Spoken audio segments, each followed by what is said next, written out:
Well, this is the Hilux set up. I'm just about to head off on a 6 to 8 month trip around Australia and going to some quite remote places. So I thought I'd take you around the truck. I'll do part 1 just on the outside, and then I'll do a part 2 on the inside. Well, this is a 2019 model Toyota Hilux, October model, so it's quite, it's only done 20,000 kilometres. It's already been up to the Gulf, and it was good because you're able to tweak up what you need. So one of the things I realised I needed was a bull bar. So this is a lighter one. This is an alloy bull bar. This is all done by TJM, and you'll notice I've also got a winch under here. That's a 9,500 pound winch with synthetic rope. When you're travelling solo, I need all of these just as insurance. Right, just coming around the vehicle, we go down to the tyres. I've actually changed and swapped over the tyres. These are Toyo AT all-terrain tyres, and I've also switched over the suspension and put on Bilstein suspensions. Now if we look at the top there, on top of the roof, you'll see what I'm carrying. First of all, the roof racks themselves are Rhino racks. They're the quick release racks. They hold up to 100 kilos. The problem with that is that the roof, according to the car manufacturer, the roof is 75 kilos, which means that I've got to be careful what I load up there, particularly if I'm on corrugations. So I've weighed the roof racks, the awning, and I've got max tracks and an RV3 tent up there, and the whole lot comes to 50 kilos, which is 2/3 of 75 kilos, which to me should be a perfect weight. Somewhere between 50% and 2/3 would be ideal, I would think. Okay, as we come around the back, let's see what we've got here. First of all, I've got my shovel, obviously need that. Also on the back, I've got my ground sheets. They go underneath the tent. I don't need to explain those, I don't think. The platform, however, is something that I haven't seen before. It's a design of mine, and I've found it extremely useful. What it does, the bottom level, this level here, this bottom level, is actually made from a pallet, a heavy-duty pallet, and it's framed with aluminium, and on top of it, you can see swings out is or the platform swings down is a secondary platform, which is I've made of ply, and it's about 17-18 mil ply. Both are carpeted, and you can see that the top one has legs on it. So when I fold it out, it actually folds onto the tray when the tray is open.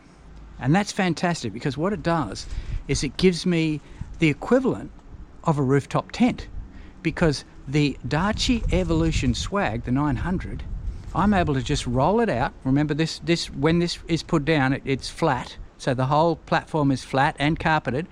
I roll it out and I simply pump it up from the ground, and the pump goes up to the swag, and it just pops up, and there's my swag, there's my rooftop tent. Well, this is the swag put on the rear platform, and as you can see, it acts like a rooftop tent, so it gives you another option to your sleeping accommodation.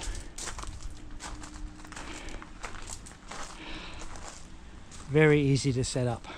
I also have on this car or Ute a mountaintop roll, and again I love that because it's the ability to lock everything down. By the way, that swag, the RV3 tent, the Max Tracks, they all get locked down. I use cinch straps, lockable cinch straps on the RV3 tent and the swag. Another thing that I find particularly useful is this swing out arm. Now I know you can get commercially made swing out arms. I'm not sure if you can get them for the Hilux SR5, but my brother-in-law is very clever, and he's actually made this one, custom made this one for me. Let's have a look at it. You can see I can actually open it with one hand. Obviously I've got it undone at the moment, but that's how easy it is. One hand and I'm still holding the GoPro. And I can lock it into place in a number of positions, but the benefit of this is I'm able to carry 2 tires. And that's important because, or 2 wheels, 2 complete wheels. And the reason for that is that I'm very lightweight. I'm only 70 kilos. So I've got to be careful with, you know, I don't think I can change a tire on my own. I think I'd have a lot of difficulty. I do have a tire repair kit inside, which I'll show you in part 2, but I don't want to be in a position, if I can help it, of trying to change a tire. I'd rather fix a puncture or swap over a tire. And I have a way actually of putting this swing out tire up there using my kitchen box and the equipment I have, and just roll it up using my Max Tracks without me having to try and lift it to that height. The other thing I found very beneficial about this is that we're able to, if you look here, we have an area that I'm able to have my pole, and I'm able to, with that pole, I can put it in a beach umbrella. So I'm able to do my cooking under shade, because when the tray comes down, the drawer slides out. I've got a stainless steel on that, and I'm able to do all my cooking on it, and I'm able to do it under a beach umbrella. I'll see if I can get a photo of that one.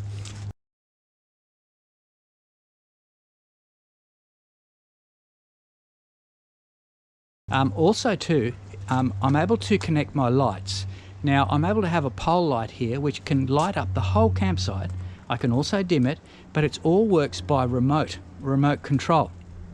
So I could be inside my tent and turn the lights off and on. So if I was worried about something, hear a noise, I can turn that light on. But it also means I can get into my tent and just turn the light off. And it can also light up my campsite, and I can turn it on and off from under my awning or when I'm in my RV3 tent, which is terrific. So let's just keep walking around the vehicle.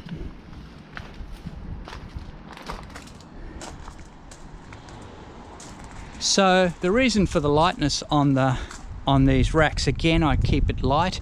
It's 75 kilos, so you want to keep that down. Once I'm stopped, however, and when that platform is down, of course it can take my weight in that Darchi swag, so that's terrific. This side here, I've got my Oz tent RV3, fantastic tent. I've been in a situation where I've had 3 storms and that tent has held up. Well, I've seen caravans up to basically their step in water, places like Lara wetlands. So that's been fantastic. The little side awning you see here is an ensuite. That is a tough terrain ensuite, and that's new. I've just put that in. I'm going to find that, I think, very beneficial for showers, and in part 2 I'll explain what showers I use, but I've got a couple of showers there. So still coming around the vehicle, I've had this snorkel put on it. Obviously with the snorkel I've had to have you know, the breathers lifted, that type of thing, all the breathers done. So that's been done as well. But this snorkel here is an Armax Snorkel. It's a little bit wider in terms of its circumference than some. I think it's about a 4-inch. But I do carry with me a spare air filter where I'm going, because I'll be on quite a few dirt roads. So that's it. Look, I hope that's helped you. If you've want to take any of those ideas, feel free. Thanks for watching.